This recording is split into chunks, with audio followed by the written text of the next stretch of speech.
Welcome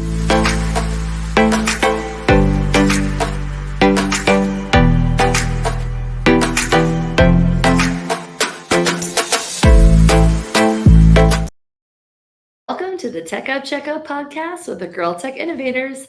I'm Lori Boyer. And I'm Julia Hilburn. We are so excited that it is almost St. Patrick's Day. Oh, yeah. I know that it is only technically the 15th, and we have 2 more days until the actual holiday, but who doesn't like to celebrate a little early? I 100% agree with that. And I have to say, I have to give a little shout out to my son, Derek, otherwise known as my lucky charm, because, because he's probably like dying right now inside. He's a teenager, but his birthday's actually on St. Patrick's Day. So we always called him our lucky charm. Oh, that's so special. Yeah. And so speaking of birthdays, this month is actually jam-packed with them, as you, Julia, just celebrated your birthday on the 9th. I did. And it was awesome, right? It was amazing. Yep, very special. And then mine is coming up on the 26th of this month. It is a month-long celebration for the Girl Tech Innovator world. That is for sure. Absolutely. I mean, that's how I like to celebrate my birthday anyways, for a whole month, right? I know. Fun little fact too, in my family, everyone likes to share birthdays. So you're born on the same day as someone else. It's just kind of how it goes. But then I met Lori and she shares the exact same birthday as my mom. So we're just meant to be the Girl Tech Innovators together. I love it. Yep. Okay. So let's start off by talking about the upcoming St. Lucie Public Schools Technology Conference, because we are only 29 days away. I can't believe that. 29 days. Honestly, this whole school year is flying, nor less 2024. So I just can't believe it. We're less than a month away. I know. So I'm trying not to panic because 29 days, just under a month. I'm sweating over here a little bit. But St. Lucie Public Schools is going to be hosting our annual technology conference that is virtual. We've done this every year since the pandemic. Just before the pandemic, and we are super excited about this year's theme. So absolutely, we're super excited because we're superheroes, right? Yeah. So EdTech Assemble. If you haven't heard about this yet, you'll want to make sure and pay attention right now. Yep. So registration is on the website and it is officially open and it is filling up quickly. So if you go to the main St. Lucie Public Schools website, you can find the scrolling banner just on the main page when you get there. And you'll see the conference credit right at the top of the homepage, or you can go directly to the talent development department and you can find the link on there. So it is required that you register for your unique sessions that you wish to attend. So you can, build, pick and choose, but that part is required. Awesome.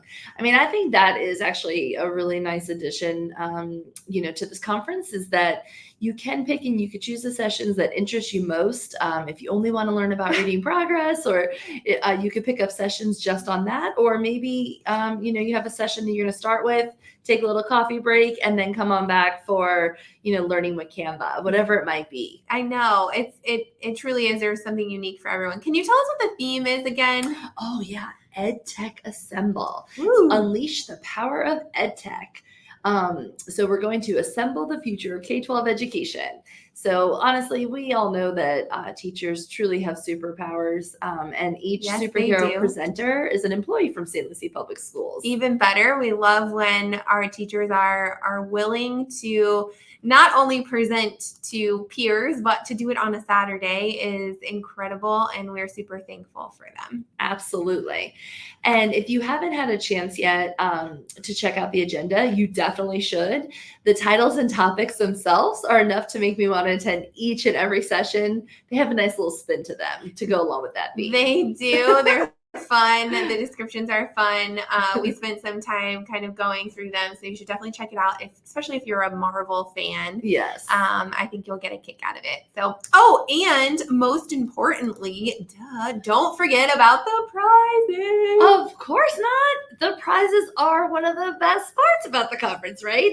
It's really, I won't say best part. It's really just the beautiful bonus to the conference itself because you learn so much, but then to get prizes, everybody likes that. Absolutely. So we will have 1 to 2 prizes to give away during each session of the conference, thanks to the St. Lucie County Education Foundation. They're awesome. I know, and we are so thankful for them. Superheroes over there donating for our conference, and the prizes are pretty fantastic. They really are. So, okay, listen up. Registration will continue to be open through April 10th, just days before the conference. So you can sign up, for a little bit still. So hop over if you're, maybe hanging on the beach during spring break and you happen to, pull your phone up and want to look through the registration options, go for it. Go to the website, read through the descriptions, and check out all the different presenters and register right away. Yep, can't wait. And hopefully you'll attend my session. Yes, same here. So moving on from Tech Conference, super excited because that Julie and I, we're big fans of reading progress. Big fans of reading progress. Well, I'm actually doing a training tomorrow, now that I think about it. Oh, yeah. I am. There you go.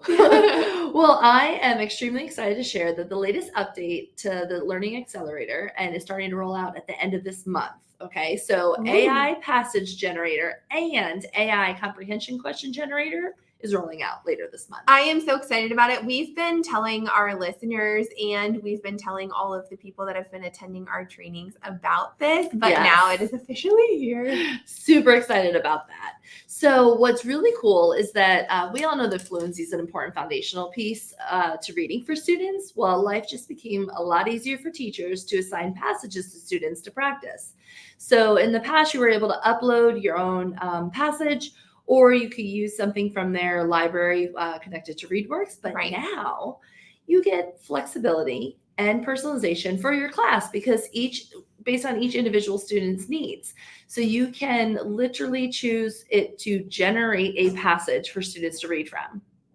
It's exciting to say the least. And something else that is neat is that educators can also further adjust how complex of a passage they are choosing.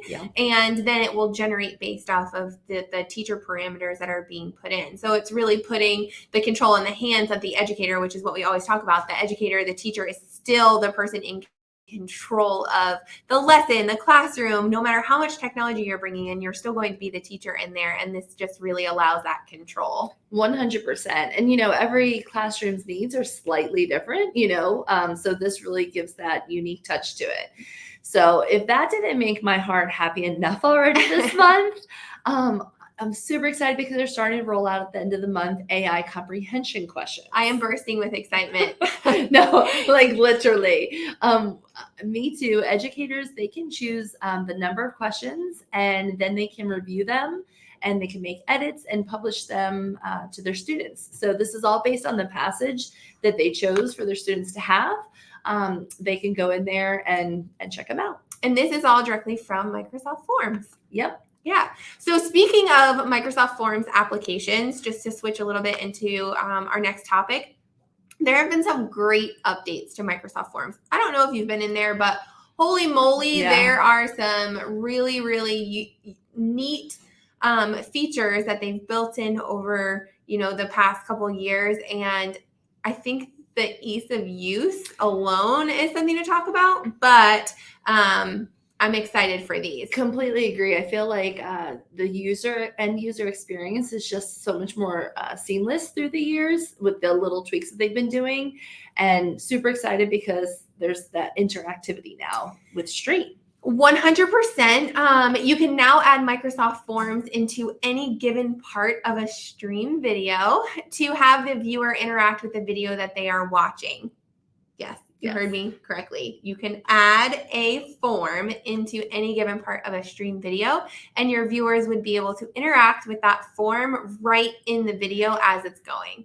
Okay, so let's pause for the cause on this one because that's really important. A lot of times, when thinking about using a video within a classroom, the question always comes out of, okay, how do I know that they're getting it? Or, if I have different groups going on, I can't be at every group as the classroom teacher. So how do I kind of check in and make sure that they're getting the key, stopping points that you essentially would be doing if you were leading this, in your classroom in a whole group type of style. Yes. So this really gives you that opportunity to kind of check in. You can ask just a simple question, or two, whatever works best for you throughout that video, and really has those check-in points, and you have that data to refer back to and have, conversations with students. Yes, and from a professional learning standpoint, which is our department or Right. one of the things that I'm focusing on with some of the courses that we build is we're always like, how do we make sure that people are watching what they're supposed to watch and not just clicking through?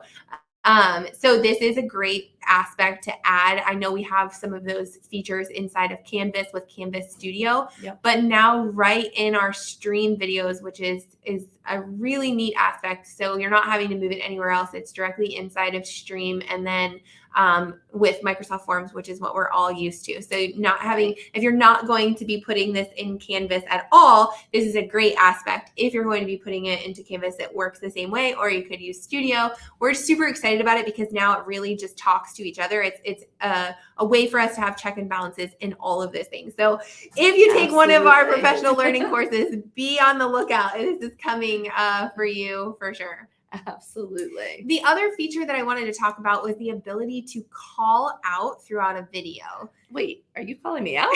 What? I mean, so teachers can type up on a call out, change the background color, and move it to wherever you'd like a student to focus on a video, drawing their attention to what you're doing. So exactly what it sounds like, I'm calling out something on the video. Absolutely. So this could be really helpful for teachers to focus attention to important parts of the video, or to even like a specific speaker in a video if there's more than one of them. So, that could also be a nice way to funnel students' thinking to, okay, let me pay attention because now Julia is going to say something really important that it's a key point in my learning. 100%. I just think that, it kind of, I'm saying this in different ways throughout this podcast, but it kind of is the way of bringing everything full circle. So if I'm thinking of clear touch panels or any kind of interactive panel, I would stop right there in my lesson and I would be pointing it out. But you don't always get to do that when you're using something online, or you're sending students, extra resources, or it's in Canvas or something of that nature. And this is a great way to do that without you physically being in the room and stopping the video. So I'm super excited about all of these features. I am too. And since we're speaking of forums, I'm also so very happy to share that Microsoft's taking teacher feedback into consideration when it comes to results from forms that they create. Does this have to do with the forms results and its syncing? Oh, 100%, my friend. That's so exciting. Yes. In the past, you had to go into Microsoft Excel and insert a Microsoft form if you wanted the results to sync into the spreadsheet. Okay, great. That worked. However, I can't tell you how many times I went to go create a form. I went to my Forms app within my Microsoft 365. I created my form, and then I realized, oh, I didn't put that into a spreadsheet. I should have started it there. And then I was like, oops, too late, right? Well, now what's nice is when I go into Microsoft Forms application, and I send out, and I create a form and I send it out. When there's results, I will then see a button that says open results in Excel. Yep.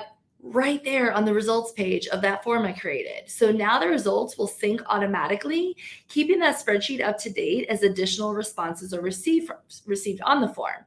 So that happens a lot if you have, a form available over a course of time. You don't want to every day have to go in there and download the form to get the results and update the spreadsheet. Now it's all syncing constantly, which is wonderful. Yes, and it keeps your formatting. So when you open it the first time, it's very generic. Obviously, there's no customization for you. When you start customizing your Excel spreadsheet, just like you would if you had downloaded it, the next time you go back in and you open it up, it's going to look the same. So the data will be updated. Everything is syncing in live time, but your formatting stayed the same. And multiple people, if there were multiple people on the form who had access to collaborate, would be able to do the same thing. So it's really helpful. It's helping keep us up to date in real time with those results. And I think that it's going to be extremely helpful for the professional learning sessions alone, let alone, what else we're using it for. Absolutely. I mean, to me, this is really affording collaboration amongst people, amongst teams, amongst schools, Yeah, and everyone being in the know. So I like when we're working smarter, not harder. me too. So, something else that's exciting is that this month, I wanted to give a reminder to everyone in the Microsoft Innovative Educator Network throughout North America, because the Florida MIEEs are hosting the April Learning Call. Woohoo! I love learning through the MIEE, Professional Learning Network each month. I do too. And the Florida Fellows, which include myself and Wendy and Michelle and Kim, we're all looking forward to having wonderful sessions presented from our MIE experts, literally from all over the state of Florida. So we're talking everything from co-pilot to rehearse coach to reflect and so much more. And we're very pumped. So make sure you pay attention and listen on the 11th. I am definitely going to check in and learn more on April 11th. I can't wait. Yay. Awesome. So last but not least, we have our Girl Tech Innov8rs ticket to try. So this month, it's all about choice, right? It's springtime. We're getting excited for spring break and birthdays and holiday celebrations and the last quarter coming up, actually, of the school year. So we're going to challenge you. Kind of crazy, right? But we're going to challenge you to try out one of the features at Microsoft Forms or level up the new enhancements in reading progress as they roll out at the end of this month, and tag at Girl Tech Innov8rs on Instagram and put the hashtag ticket to try. We're excited to see what comes in this month. And as always, thank you guys so much for listening. As always, please refer us to a friend, tell them about our podcast, tell them about the YouTube channel. If you haven't checked out the YouTube channel yet, you should do so. All of the screenshots for everything that we talked about is on there. So as always, thanks so much and have a great March. Enjoy your spring break.